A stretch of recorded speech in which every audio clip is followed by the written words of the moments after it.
We've been fighting a long time, and we have all lost so very much, so many loved ones gone. But you are not alone.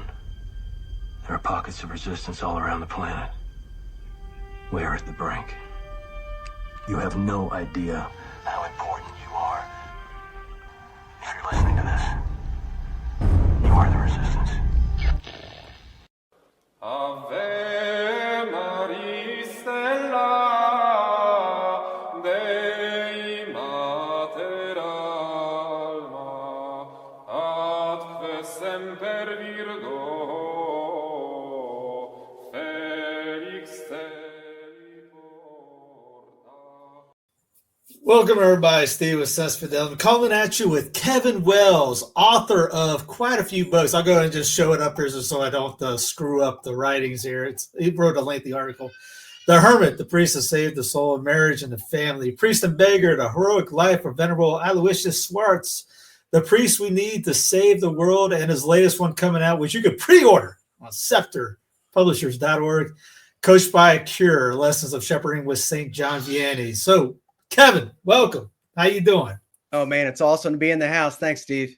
Thank you. No, appreciate you coming on, because originally there's this thing that came out this past weekend. We're recording this on April Fool's Day, April the 1st. There's a baseball movie or a documentary called Champions of the Faith, and Kevin was asked to write an article about it. Sophia reached out because they're pushing I guess they're selling it, and I had to go on Amazon to watch it. So I had to go, hey, I like baseball. I like Kathy. I'm Kathy. Let's see if we want to talk about it. So, lo and behold, here we are. So if you don't like baseball, click off. There's something wrong with you. But go ahead and go somewhere else. But Kevin, what was the big thing with why did they get you to write this article on it? Because you're not the producer. I don't think you made it, but you're just a big fan, or what's the difference on that? No, it's actually they actually, I think, did something pretty smart. So I was an old baseball writer. I covered Major League Baseball. I covered the Tampa Bay Rays. I was the beat writer, but I was at the World Series game 7 of the 97 World Series. That's sort of the linchpin of this movie. Now we can get into it, called The Chicken Runs at Midnight, but I covered the game, and Tom Allen, who's with Sophia, the executive producer, he knew that. So I've written a book with Sophia in the past, and he's like, hey, Wells, hey, listen, man, I want you to watch this movie. I'm like, you got to be kidding me. I saw this movie when it came out. I watched it with my son, Sean, like 4 or 5 times. And I actually bought, and this is true, Steve, I actually bought like a dozen of those DVDs. And so I'm from a big Catholic family. I gave them out to all my brothers because they all played baseball. And I gave them out to old, like, high school baseball teammates because I thought the movie was very well done. It was high def. They had a good soundtrack. You had Bob Dylan. You had like legitimate storytelling. This was not a hokey Catholic baseball movie. I mean, you had guys really sharing. I mean, you had a death in the movie. You had a conversion. You had a miracle. You had, Piazza getting hit in the head by a Clemens fastball and how he dealt with it. So I told Tom Allen, I'm like, yeah, man, I can't wait. So I've written 2 stories, and he's asking me to write a third, which I'm happy to do. It just, so yeah, I'm glad to talk about this movie. Yeah, anybody that we were talking off camera, I watched it going, I wonder what this is going to be about. But it showed all the guys, like you said, 97. I remember the World Series then. Watched all the games. All the guys that are on it, I recognized from watching when I was in college or late after college. All that soup on the fight that he gets into. I mean, the after story about forgiving and picking up the phone and asking Jeff Weaver for that. That was cool. That was really cool. I mean, you brought up the Piazza story. I mean, my brother was a catcher. He played a little pro ball in the minors, and Piazza was a favorite of his. He was a catcher as well. Hits, massive home run hitter. And that everyone remembers the Subway Series and the bat toss and the hit and all that good, but you never heard about the after story. Shoot, I didn't know he was that devout. I mean, they don't go into it, between innings, anymore to get somebody on the field with a mic in their ear. So they don't bring that up in This Week in Baseball. So seeing that story was really hard. Yeah, it was really cool to see. You hear about old players, Stan the Man being married to his wife for 40, 50 years, Catholic, Lou Gehrig, Babe Ruth, the Yankees owning Yankee Stadium, the land.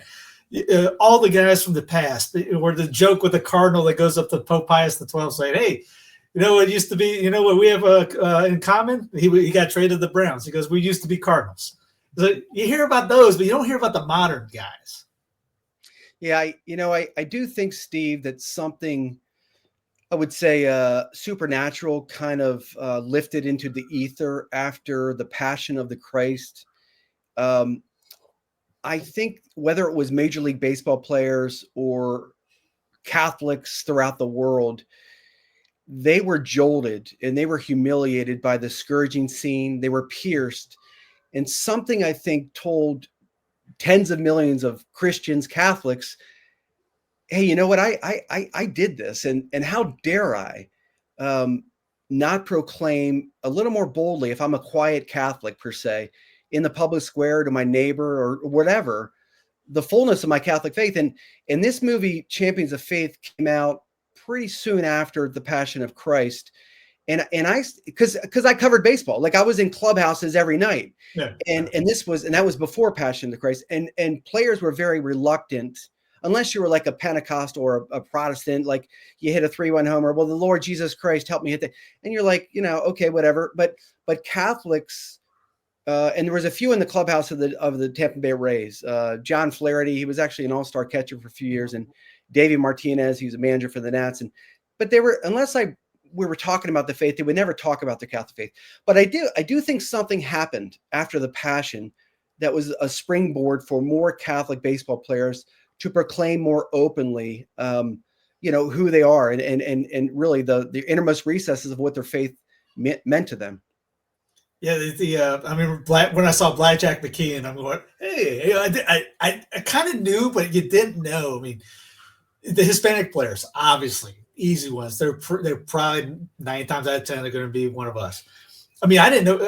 I grew up a Cincinnati Reds fan, and my dad was from St. Louis. We grew up Reds and St. Louis fans. Mom was from Cincinnati.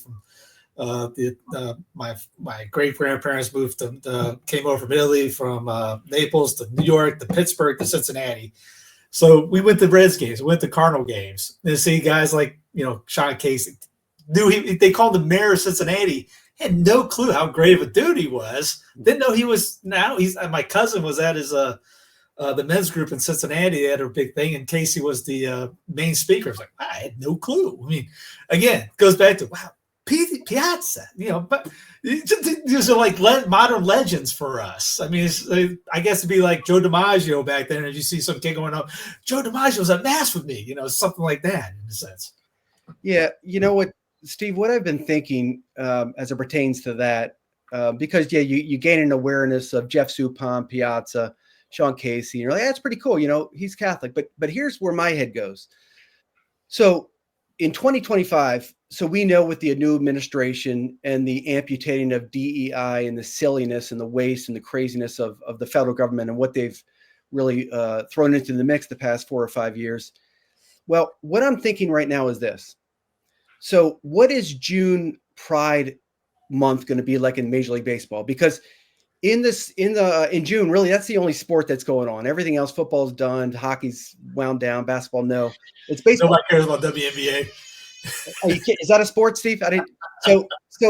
So anyway, I'm wondering, and this is the point. I'm wondering how baseball is going to respond. Like I saw the other day that Anheuser-Busch said they will not be sponsoring Pride Month this month. Okay, whatever. So you did it for several years. You screwed up. You were terrible. But you know what? I give you your conscience is clear. You're stepping off the bandwagon. Is that because of the new administration? Is that because of Trump? I don't know. But here's my point. I want a guy like Aaron Judge, who's a Catholic, the best baseball player by far for the past 3-4 years in Major League Baseball. I want him, somebody like him, to say, you know what? I will not be playing today in Yankee Stadium because of that rainbow on the field, or because I've been asked to wear this patch. Mm-hmm. Until Catholic players begin to speak prophetically and boldly to this hour, this dark winter time we're in of morality, like Aaron Judge, then you know what? I don't really care what Sean Casey has to say, to be candid. Mm-hmm.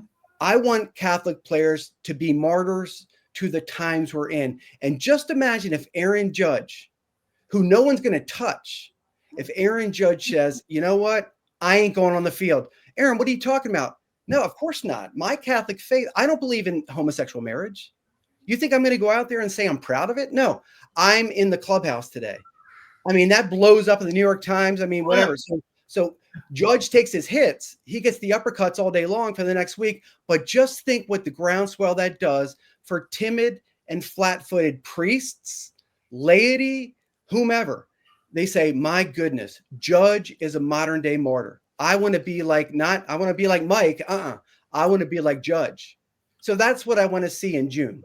1,000%. Yeah. I mean, remember the hockey guys were doing that, and it made the rounds on media and all that, but that wasn't Judge Lowe. There's a phrase that someone has blank you money or a blank, attitude. He's got that. Yeah, you're right. If he says that, they would switch in a heartbeat real quick. Just because you're going to take the L, we're going to take the hit from the stands, we're going to take that.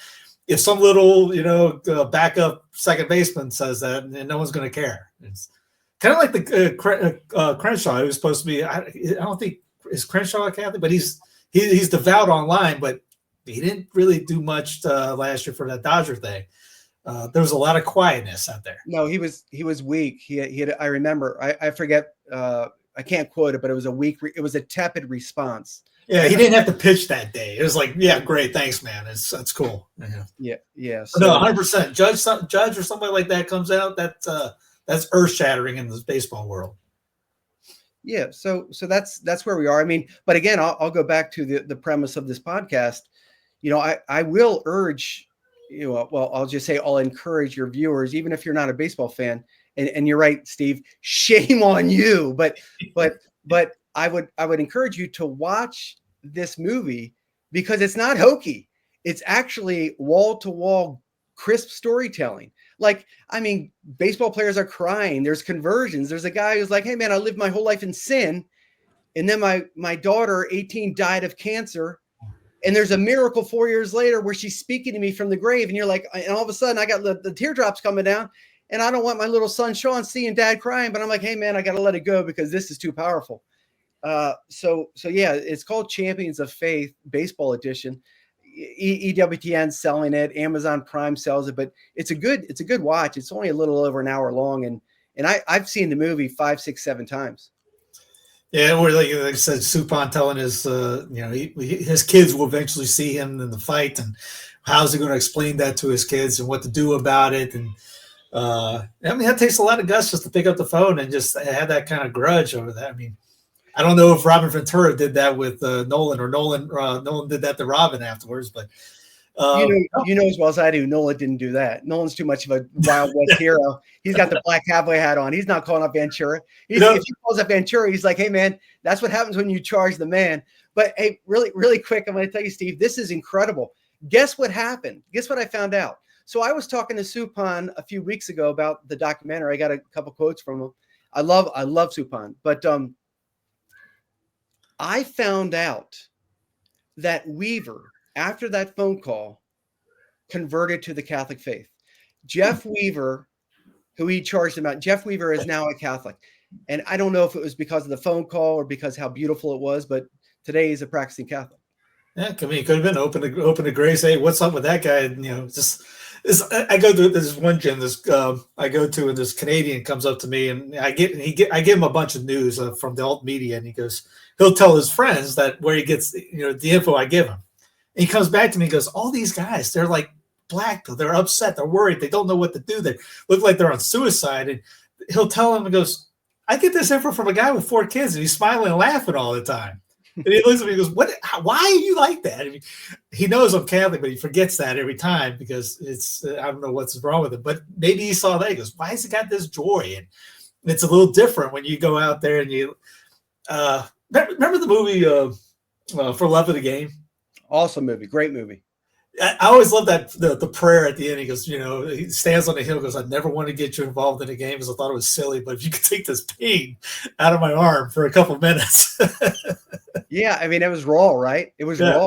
And I love the fact that Costner, he came across as a grizzled veteran. That was a real prayer. He's like, I don't play the nonsense like I won a Super Bowl or a World Series because God, you wanted me to. He's like, hey, man, I need you now. Yeah, that was raw. That was good. Baseball movies are awesome. I love baseball movies. I mean, Field of Dreams, all of them. Yeah, good stuff. Yeah, obviously there's one scene. If you watch Field of Dreams, anybody knows what that scene is. If you go through that without a teary either, you might need to get checked. You talking about the scene that precedes, "Hey, Dad, yes, son, want to have a catch?" Yeah, is that what we're talking about? Oh yeah. That'll get you. I don't care who you are. That gets the Hulk crying. Yeah, man. Yeah. So anyway, yeah. So good. I'm glad you had me on. It's a good. I mean, I could talk baseball for hours and hours, but I don't want to say that these players came across as catechists, but they came across as heartfelt and real, and that's all we want nowadays in this silly world that oftentimes puts on an image or things seem sort of tinny or plastic. These players seem legitimate. I don't have always the greatest read for everybody, but these seem like genuine players that love their Catholic faith and they love Christ. That's about all you need. You don't have to have a PhD to get in the pearly gates last night. I mean, you can be illiterate and be ignorant. You can be, whatever. But if it's the whole thing about love, right? I mean, it's love is number one. And they look like they were genuinely, like Suppan was, loved his faith. I mean, Casey, from what I understand, from what my cousin tells me, loves the faith. I mean, everyone has a different way of showing it and doing it, and how they go around it in all ways. But I mean, I don't remember ever seeing those guys cussing on the field, or you didn't have to worry back then to go to games and hear an F-bomb drop by, especially the guys like this. I mean, sure, did they do that? Yes, they would. If you're in the locker room, I've been in a lot. We went into the Detroit Tigers locker room when they were in Chicago, and then we went into the White Sox afterwards, and Ventura's there chugging a beer, was smoking a stogie, and all I wanted to do was get a photo with him because he got beat up by Nolan. That was really the reason why. I was 12. No, the guys that take it seriously. I always think of Kobe Bryant, but I won't get into him. I think of a guy like Derek Jeter, like the equivalent of Kobe Bryant, and he was raised in a Catholic family. But one thing I've always thought about with Jeter, and I covered Jeter, I've interviewed Jeter, and Jeter, I have an enormous amount of respect for Jeter. Now, this might sound kind of silly to your viewer, but Jeter, and Stephen, you and I can appreciate this. Jeter dated Miss Universes, Miss Americas, Hollywood stars, the most attractive women in the world. I mean, he just did. I mean, I'm sorry, I'm not saying what went on in the personal dating life. I don't, whatever. But here's what I always knew about Jeter. In Hollywood nowadays, if you do someone wrong, an ex-boyfriend or girlfriend, man, you're on the front page of the newspaper the next day. But not a single syllable by these 8, 9, 10 most beautiful women in the world was mentioned poorly about Derek Jeter. And so I always thought about that while he was playing, whatever. And now he's happily married. He's got a beautiful family. But I want to tell your viewer a quick story, and even the non-baseball fans will appreciate this. So it's the last game of the 1998 baseball season, and the Yankees have they've tied the record for the greatest amount of wins in the history of baseball. They won 114 games. They tied the 1922 Tigers or something. Anyway, so they finished the season in Tampa Bay.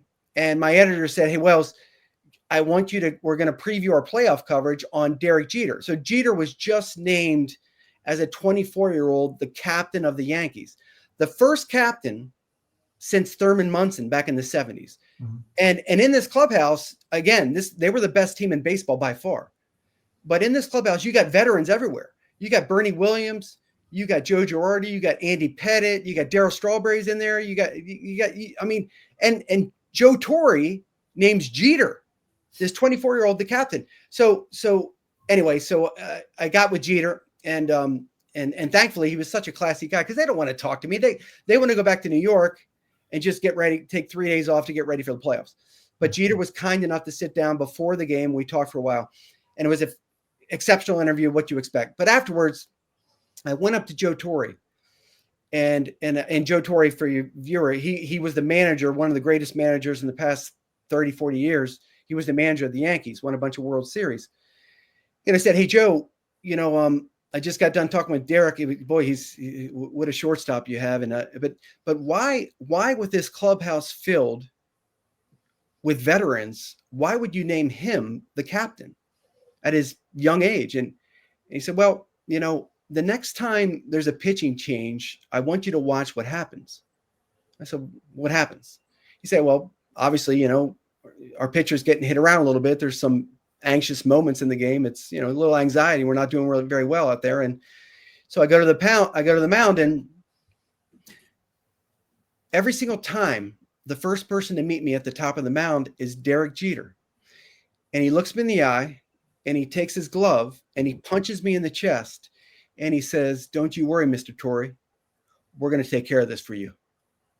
He said, that's why Derek Jeter is my captain. Like that's that Catholic mentality, that thing that's imbued in you where, no, you're not cussing. No, you're not a bad, you're going to get to the clubhouse before everybody else.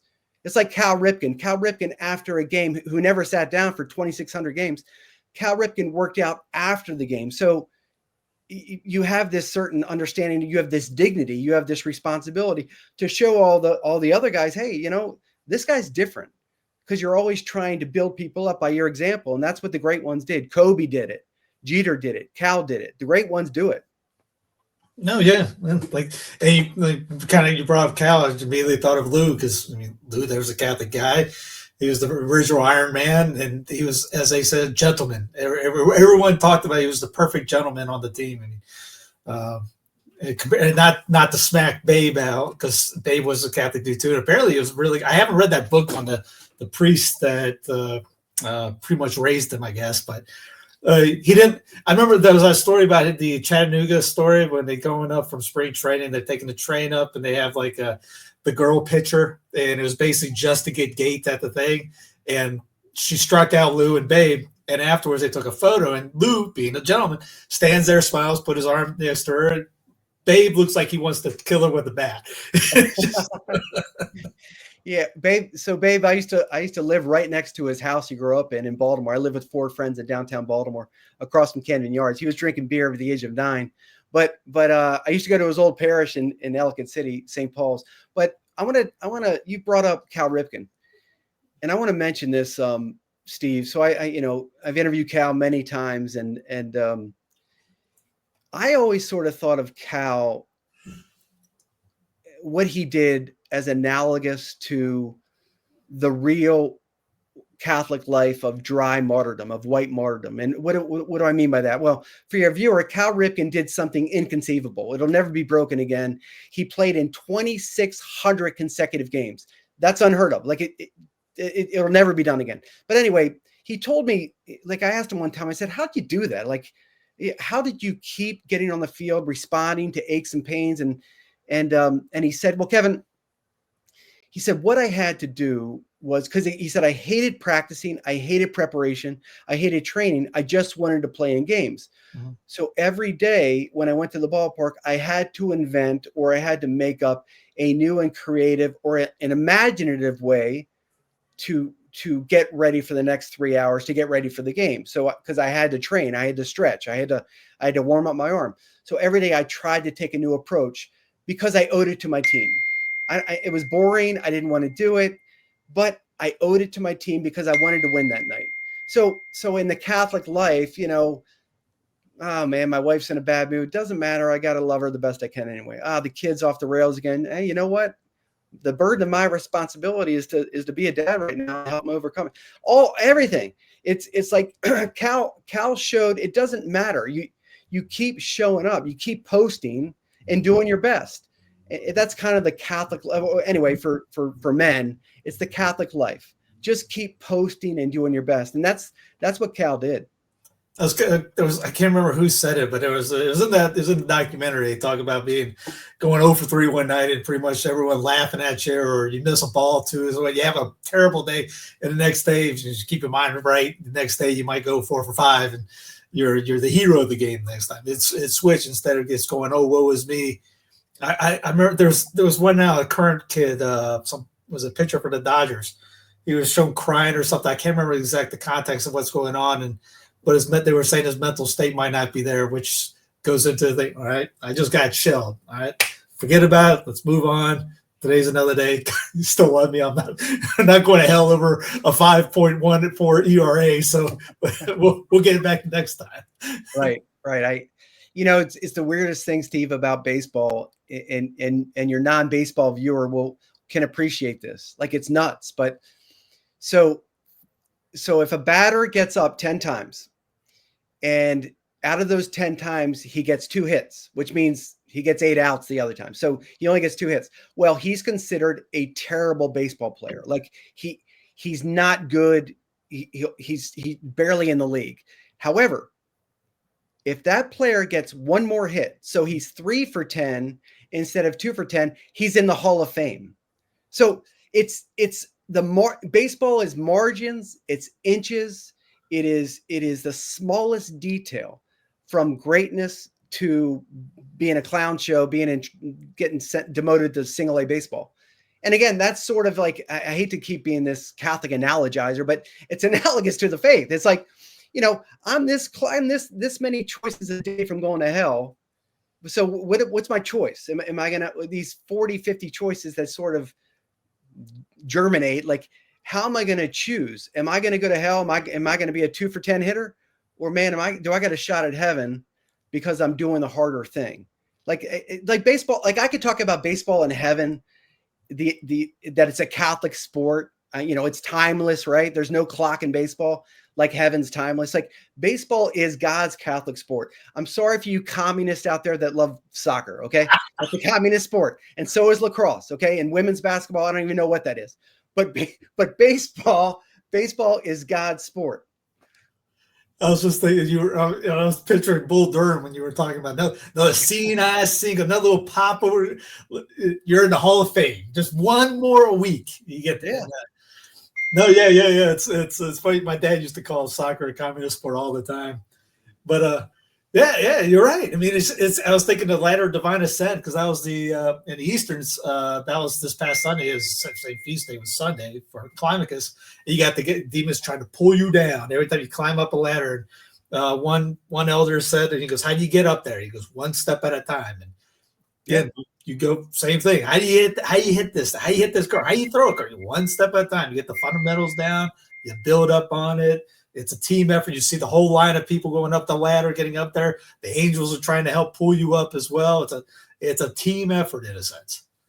And every day, like, it's the old thing that this has happened to me back in the day. I'd go on retreat, and it would be acting like a weekend incubator for me to feel holy. Like, oh, I'm going to go home and I'm going to be a martyr and a saint. And I'm going to treat my wife. And then within three days, the 5th nuisance, I'm a freaking clown show again. Like, that doesn't work that way. Like, the only way it works is every day, just try to do a little bit better. And then all of a sudden, 10, 15, 20, 25 years, you're like, holy, man, you know what? Man, I don't have those habits anymore. Like, I'm not lazy anymore. This slothful thing, I'm not wasting time on social media. It's just these little steps that we take. And that's why, and again, that's why guys like Jeter and Cal and Kobe Bryant, that's why they became the greatest at their game. Because, and I'll say this, Steve, when I covered sports and I covered some of the greatest athletes who ever lived, I was lucky. I covered Jordan as a basketball player and a baseball player. I covered Shaq. I covered Ken Griffey Jr., Greg Maddux. I've covered the best. And I never once knew an athlete of that caliber that didn't sacrifice, that didn't endure pain, that didn't suffer, that didn't endure lonely nights, that didn't work harder to be the very best they could be. And, it's like, just like Jeter's in Game 6 of the World Series and he hurts his leg. And Torrey says, "Hey, Jeet, come on, man. We got to take you out." You think Jeter's going to say no, Skip? He's going to say, "No, coach. No, Joe, Mr. Torrey. I'm staying with this one." Yeah, these guys suffered to be the best. It's like the martyrs. It's the church martyrs. It's the hermits, the desert monks. They endured suffering to be. They didn't want to be saints. They wanted to get to heaven to have eternal bliss. So it's very analogous. Yeah, the greatest athletes with the saints is very analogous. That's what Paul says about finishing the race, striving to be an athlete. Now, a couple sermons put up at the beginning of Lent. It says, now you're entering the arena of challenge, or to become this, the asceticism that goes into the practice, the like you said, the sacrifice. You eat well, you sleep well, you work out well, you practice your craft just the same way. And I use that a lot. People get tired of me using sports analogies with the faith, but it's perfect. Paul did it. Yell at Paul. You work out, you pray, you sacrifice, you do all that stuff that you do to win a prize, to win the laurel, to win something that goes away. It's the same thing you do for the heavenly kingdom. So, yeah, it's a lot of problems I keep thinking about a lot of guys in the church is because they haven't played ball, or they don't know how to go through all that. Then they read about it or see it, they want to do it, but they don't know how to do it. And then when they do it, they get disgruntled or they fall away from it because it gets too hard. And if anybody's played anything in their life, they've gone through that part. Like, kind of like in Supon in the movie or in the documentary. He's had a terrible spring. He might end up getting cut in a sense and ends up being the MVP of the World Series that year. Yeah, it's for those guys that get disgruntled or they give up, because it's such a shame because and again we'll compare the athletes with saints. Like when I used to lose games, all my brothers played we went to DeMatha Catholic High School. We all played baseball there. And when I'd lose, I would always, in a certain sense, or I'd go 0 for 3. Mm-hmm. I would, in a certain sense, it would be kind of exciting in this way. It wouldn't be exciting. It would be a good thing because it would enable me to be introspective, or to kind of look in or go back to that at bat where I struck out and say, okay, where'd you fail? And then I could say, okay, well, you swung at a pitch that was way off the corner, and you knew he had off speed stuff. You should have held off and waited for the fastball. Whatever, I could have analyzed it, and then the next game I could have improved. The same thing with the Saints. So when the Saints failed and they sinned, they're like, okay, I messed up. I'll go to confession. We'll get absolution. But where did I fail, and why? And that's why we had the examine, right? Why did I fail? How am I going to overcome this thing next time? And that's why they became saints. And I say this, Steve, I say this all the time, and I believe this. I believe it. The greatest plague in the world is one word. It's one stinking word. It's comfort. The church, humanity, whatever, we're just too comfortable. And if we can amputate our addiction to comfort, whatever, and we all know, our conscience tells us, what if Newman called it the aboriginal vicar of Christ. We all know in ourselves where we're too comfortable, where we're shaving off, greater desire to serve our family, etc., because we're doing something we shouldn't be doing. We're slothful. If we could just engage and say, okay, it's time to annihilate that, then things begin to improve in our family and the church and the world. But we've got to kill the addiction to comfort. My junior high coach, I'll never forget him. He said the cuss word was satisfied. Never be satisfied. Yeah, that's it. I might have said junior high, and that shows my age. I don't think there's a junior high exists anymore. You got something else to go with this. The book, before we have to run off, Coached by a Curé. Now the title may sound like it's kind of ties in together. So you could not have done a better job tying it together. The book, so Scepter Publishers, scepterpublishers.org, they're going to release the book in a week and a half. And essentially, so Steve, I've written a lot of books on the priesthood. Like I've written about martyrs and saints, and I wrote a book called The Priest We Need to Save the Church that really got out there pretty good after the scandals of 2018. But I was thinking last year, I'm like, what's going on? Because I keep writing about like the paragons, the titans, the holy ones. And Pew Research polls tell me that for every 100 new Catholics, 860 leave the church. So, but you keep writing, but nothing, it's not working. These fancy YouTube priests, it's not working. Nothing's working. Like, what's going on? So I'm like, what? So I said, I know what I'm going to do. I'm going to do a deep dive into the patron saint of parish priest, John Vianney. Uh-huh. And I'm going to pull him out of his tomb from Ars, France. And he's going to pivot. He's going to change the paradigm from the priesthood. And he's going to say this: I'm looking at 2025. I'm seeing what's going on in rectories, in chanceries, in the Vatican, in Catholic homes. And 100%, I would be a canceled priest today. 100%. And it's a shame because Benedict, John Paul, even John the 23rd wrote letters to priests worldwide about my priesthood. You know, he was called the patron saint of parish priests, but I would be canceled today. Why? Because I would be locked behind unused rectory doors, double locked. Do not let Vianney out, because Vianney shows us what a holy, sacrificial, mortified priesthood looks like. We don't want that. Lock that beast behind that door. So Vianney says, okay, that's fine. I'm done with you. The window has closed on the clergy. It's over. You were warned of the beast of modernism by Leo XIII and St. Pope Pius X, and you did not plug the gap in the hole, and choruses of demons are everywhere today. And millions upon millions upon millions of young Catholics are pouring out of the church, like the Israelites from Pharaoh. It's like a biblical plague. So Vianney says, enough of the priesthood. I know I'm the patron saint of parish priest, but enough of it. Parents, mom and dad, I'm turning to you. Do you remember you are the domestic priest in your home? And I am going to try and coach you up for these days in the same way that I was thrust into Ars, France in the aftermath of the French Revolution, and everyone was spiritually dead because Robespierre, they're afraid they're going to get guillotined.